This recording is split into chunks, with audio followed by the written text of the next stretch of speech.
Запрет существует, запрет. Давайте придем попробуем. Он был, вы там, а?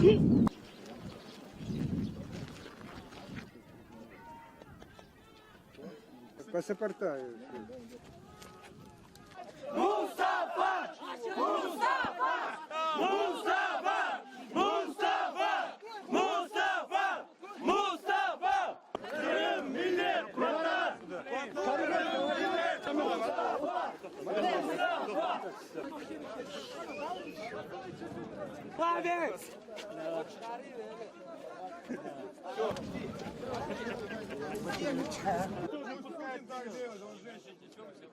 Так.